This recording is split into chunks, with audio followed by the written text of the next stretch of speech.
Mañanas en Libertad, con Luis del Pino.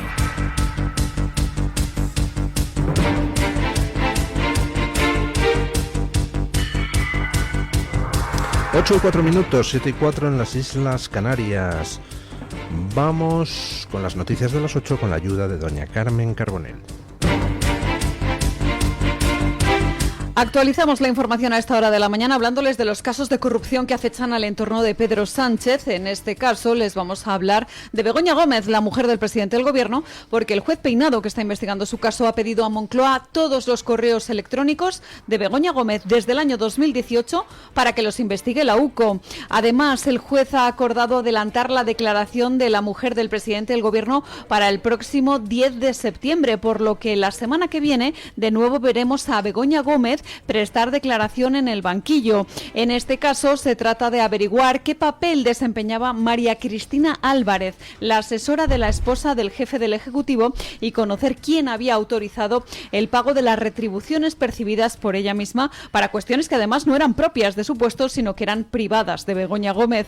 Y respecto al otro caso que se investiga en torno a la mujer del presidente del Gobierno, en torno a Begoña Gómez, el caso del software de la Universidad Complutense que presuntamente se habría apropiado, también hay novedades. Según publica The Objective, la consultora Deloitte asegura que no participó en la creación del polémico software por el que se investiga a Begoña Gómez.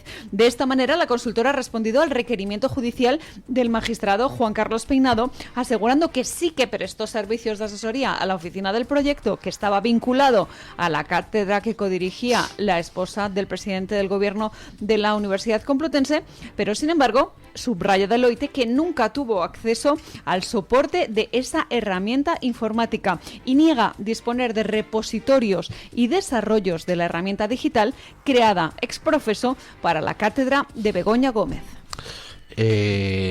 Vamos a ver si he entendido bien el asunto. Resulta que Deloitte cobró en 2 contratos un total de 75.000 euros por asesorar en el tema del software de Begoña Gómez. La Complutense dice, pero nosotros no hemos firmado nada. Es decir, Begoña Gómez firmó contratos en nombre de una cátedra de la Complutense sin contar con el rector, que es el único habilitado para firmar contratos que vinculen a la Complutense. Y se firmaron 2 contratos con Deloitte. Se supone que para asesorar en el desarrollo del software. Pero dice Deloitte que ellos no, que ellos se limitaron a una labor de consultoría y que no hicieron nada, y no tienen, de hecho, dicen, ninguna copia del software, nada de nada, no tienen código fuente, no tienen tal, porque nunca tuvieron acceso a ese software.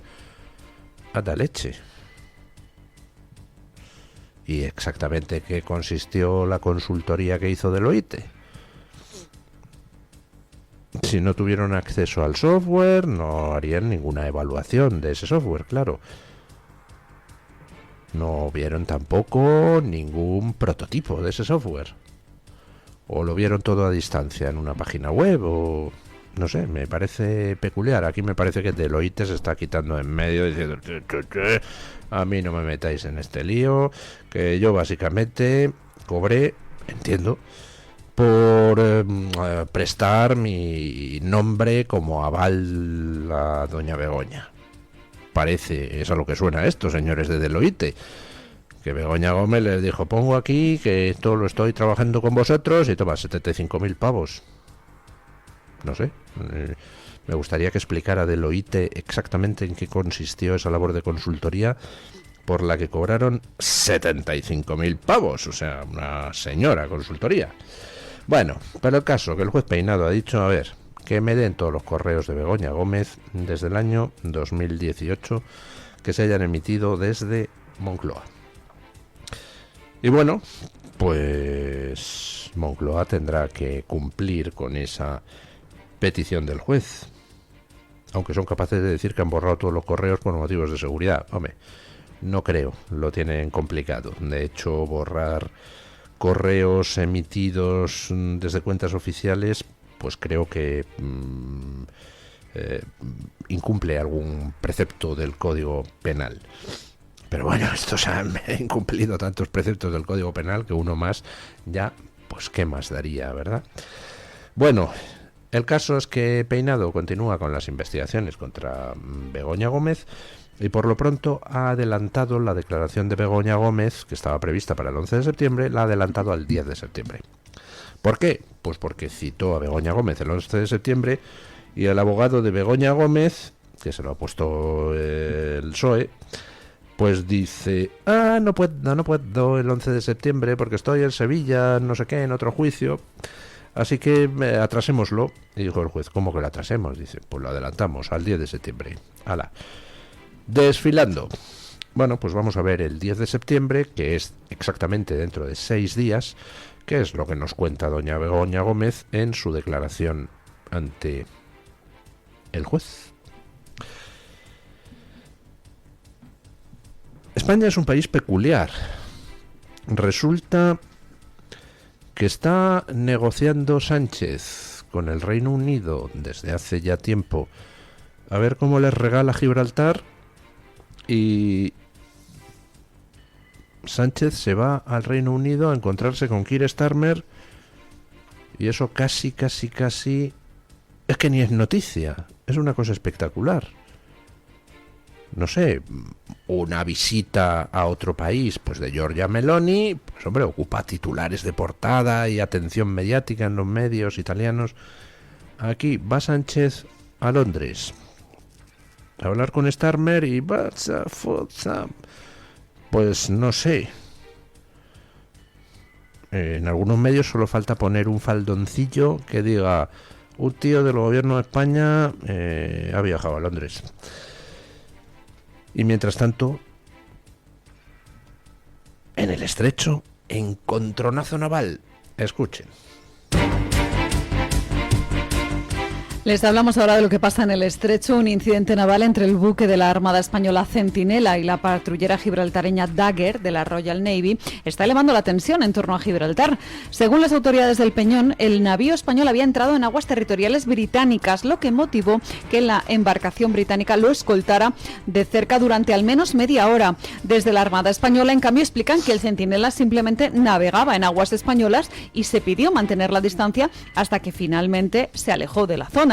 El gobierno de Gibraltar ha avanzado que Londres va a presentar una queja diplomática formal porque consideran que este episodio constituye una violación de la soberanía del Reino Unido.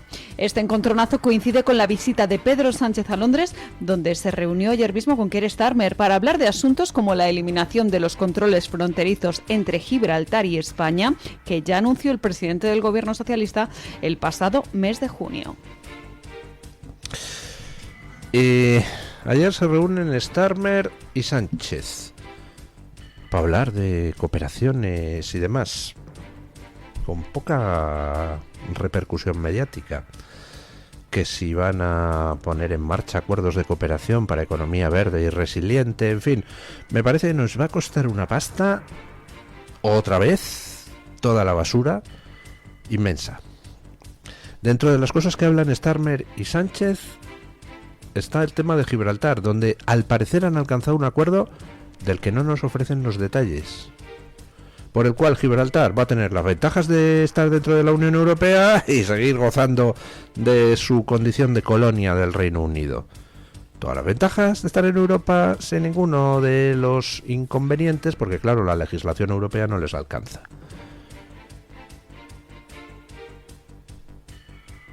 ¿No tenemos derecho a conocer los detalles del acuerdo? ¿No tenemos derecho a conocer cómo está vendiendo Sánchez Gibraltar a los ingleses?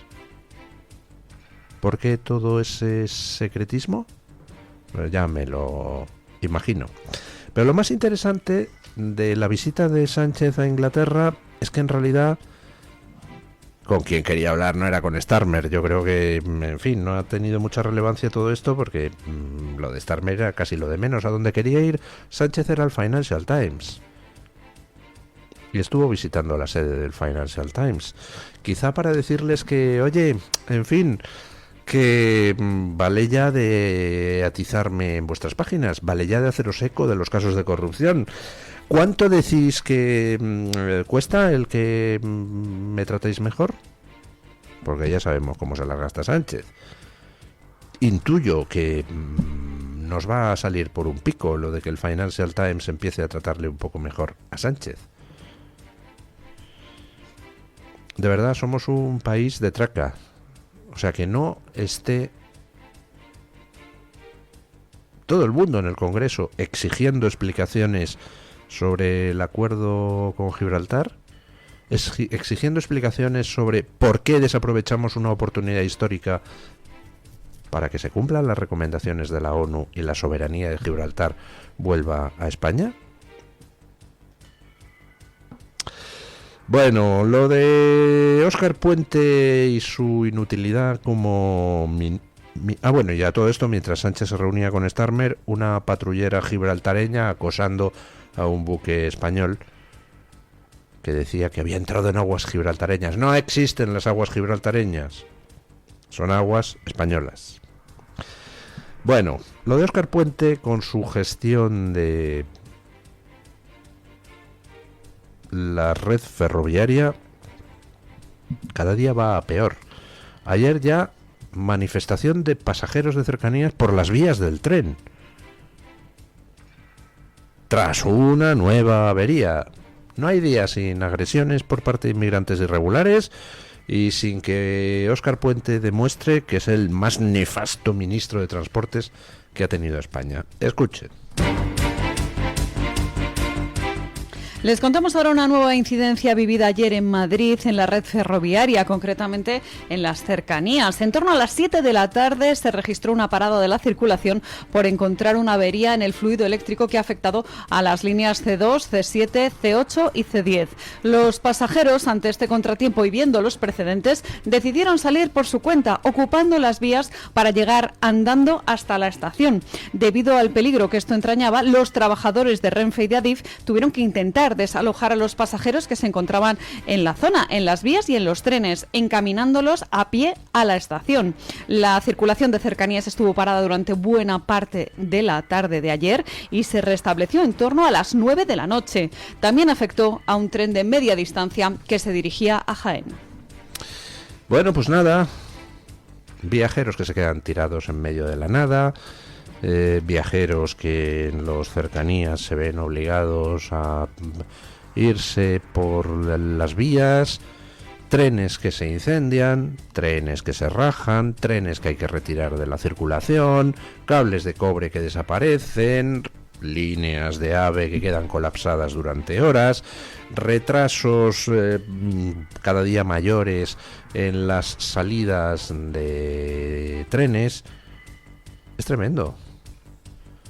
¿Hay algún ministro de Transportes que haya sido peor que Óscar Puente? Óscar Puente se trataba de defenderse el otro día en Twitter con un argumento peculiar. Decía, es que comparar la red ferroviaria de ahora con la que había en los 70 con Franco es una idiotez, porque entonces se pasaban por no sé qué puntos 6 trenes, ahora pasan 600, entonces... Sí, claro. Y entonces los impuestos que cobraban el Estado eran unos y ahora son muchísimos más. Y también pues resulta que en España hay más gente cotizando que en aquel entonces. Y resulta que la tecnología ha avanzado. ¿Qué está diciendo? La cuestión, Óscar Puente, don Óscar Puente, es compararse con lo que pasaba hace 7 años. Oiga, que hace 7 años, en fin, pues por la red ferroviaria española pasaban más o menos los mismos trenes que ahora. A lo mejor un poco menos. No creo que mucho menos. Y oiga, resulta que funcionaban los trenes. Y resulta que Renfe, cuando se retrasaban, pagaba. Decía, te devolvemos el billete. De lo primero que hizo Óscar Puente cuando llegó fue decir, esto de devolver el billete, fuera. Y ahora no funciona nada, es un colapso continuo. Con lo cual hay que preguntarse, ¿dónde va todo el dinero que nos saquean ustedes? Pero claro, vemos lo que pasa, por ejemplo, con Adif.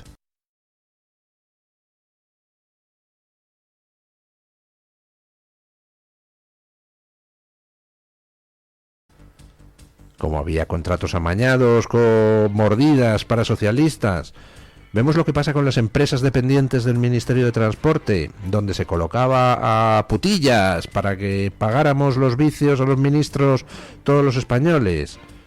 Vemos lo que pasó durante la pandemia, donde organismos dependientes del Ministerio de Transporte compraron a la trama corrupta las mascarillas. Claro, ya vemos a dónde va el dinero, señor Puente. Y le recuerdo, señor Puente, que usted sacó una supuesta auditoría sobre las supuestas irregularidades de Ábalos, donde le dejaba a Ábalos un poco mal, pero decía que no había habido nada así. Pues ya estamos viendo cómo va el asunto, don Óscar Puente. Y resulta que cada vez salen más cosas sobre corrupción pura y dura en el Ministerio de Transportes. Y cada vez somos más los españoles que decimos, pues tenemos claro a dónde está yendo el dinero. ¿A dónde va todo el dinero que no va a mantenimiento de las vías y no va a mantenimiento de los trenes? Se lo están llevando crudo. Toda la panda de ladrones que gobierna desde que Sánchez está en la Moncloa. En fin. Y es que mires donde mires, los servicios públicos en España se están degradando a una velocidad de vértigo y el gobierno Sánchez está matando sector tras sector de la economía. Y no es incompetencia. Mejor dicho, no es solo incompetencia. Por supuesto que estos de competentes no tienen nada. Y además, si tuvieran algo de competentes, dedicarían su competencia a ver cómo roban más, no a tratar de gestionar mejor. Pero yo creo que no, que va más allá de la incompetencia y del deseo de robo. Yo creo que hay designio. Designio para ir destruyendo sector productivo tras sector productivo. Y en una parte de los que ejecutan ese designio, pues lo que hay es simplemente el deseo de acabar con la economía occidental y con la española en particular, porque lo que les molan son otros regímenes tipo chino. Y luego están los que, en fin, pues se dejan llevar y ponen el cazo. Ryanair, es la compañía de bajo coste, pues acaba de cargarse la mitad de las plazas aéreas que tenía disponibles con destino a España y se las lleva para Italia y para Marruecos. Escuchen. Terminamos el repaso a las noticias contándoles que la compañía aérea Ryanair cesa operaciones en varios aeropuertos de España, reduciendo casi a la mitad las plazas ofertadas. La aerolínea de bajo coste considera que la subida abusiva de las tasas impuesta por AENA ya no hace rentable su negocio en algunos aeropuertos, por lo que trasladan esas operaciones a Italia y a Marruecos, donde las condiciones son mucho más ventajosas y además allí se promueve el turismo. El recorte de 1 millón de plazas lo van a sufrir quienes quisieran volar a Santiago, a Vigo, a Valladolid, a Jerez, a Santander, a Zaragoza, a Asturias, a Vitoria y a Canarias, donde Ryanair corta buena parte de sus operaciones en invierno. La reacción de la ministra de Trabajo, Yolanda Díaz, no se ha hecho esperar y directamente amenazaba a Ryanair sobre la legislación laboral. Como ministra de Trabajo en nuestro país, es que la legislación laboral en España se va a cumplir. Y que no hay ninguna empresa, por muy grande que sea, que no vaya a respetar los mandatos laborales en España. Le digo también que ahora mismo llevo reunida toda la mañana, saldré y hablaré con el director de Ryanair y le pediré un encuentro inmediato. Bueno, pues Ryanair se lleva casi la mitad de las plazas que tenía a Italia y a Marruecos. Ha dicho que ya que le sube las tasas el gobierno y ya que el gobierno está en plena campaña contra el turismo, toda esta turismofobia agitada desde la izquierda, pues que se va a trabajar a Italia y a Marruecos, donde quieren turistas y donde no les ponen tantas trabas. Se lleva casi la mitad de las plazas. Y dice Yolanda Díaz que le va a pedir explicaciones a Ryanair. Madre mía, Ryanair se va a terminar llevando el resto de las plazas. ¿Se han fijado ustedes cómo cambia el tono de Yolanda Díaz cuando acusa un golpe a cuando está tratando a sus votantes como si fueran tontitos?